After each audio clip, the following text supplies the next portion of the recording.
Hi, my name's Lestideau. I direct Evergreen Ensemble, and I'm going to tell you a little bit about these 3 album covers, which I've painted over the last couple of years for albums released by Evergreen Ensemble for ABC Classics.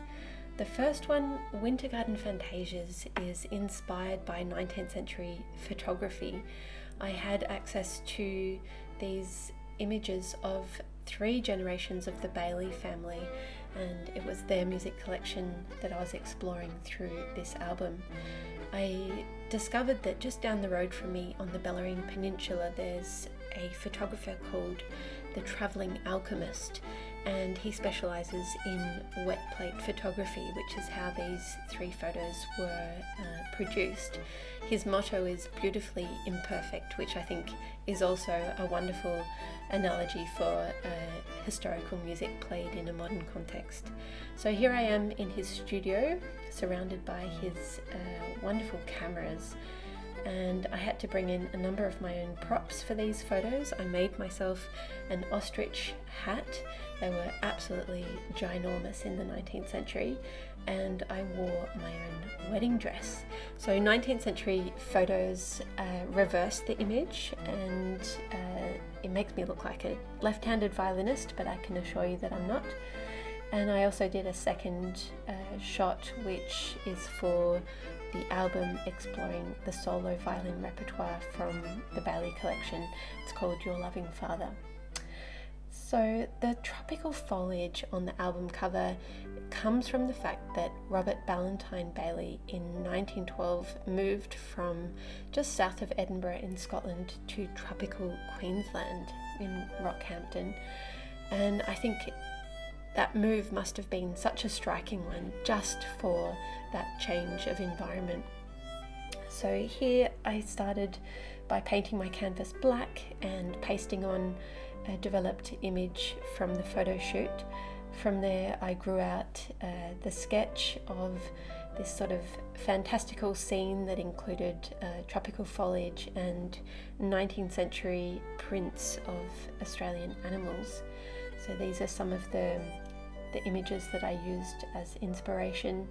The caves were for the moss hanging from the roof in my glass house, and this little kangaroo or wallaby and the lyrebird, you can see it included in the canvas, as is this possum, a very unusual looking sulphur-crested cockatoo, Tasmanian tiger.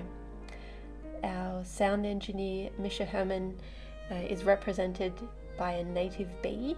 That's what he chose, and Donald Nicholson, who is the pianist in the album, chose a monarch butterfly, which he used to raise when he was a kid in New Zealand. So there you have it. The details of the album cover were finished while I was up in the Blue Mountains at home, and this is the finished result.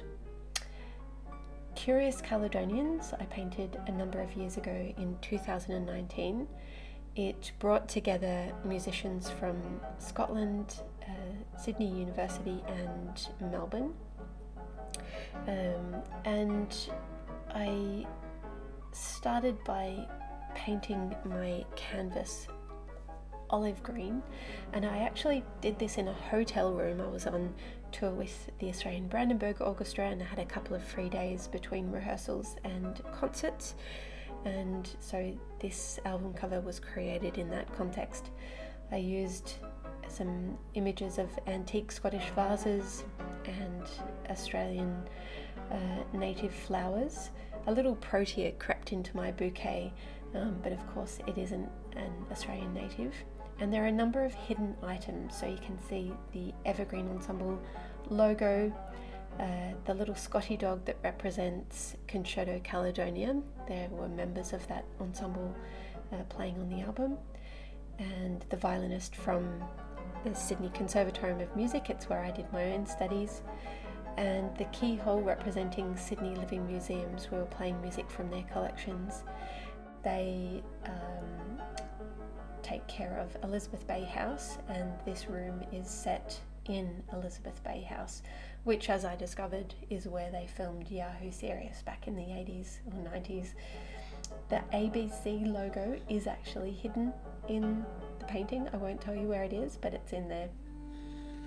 And lastly, 100 Days Away. So this was also painted in 2019.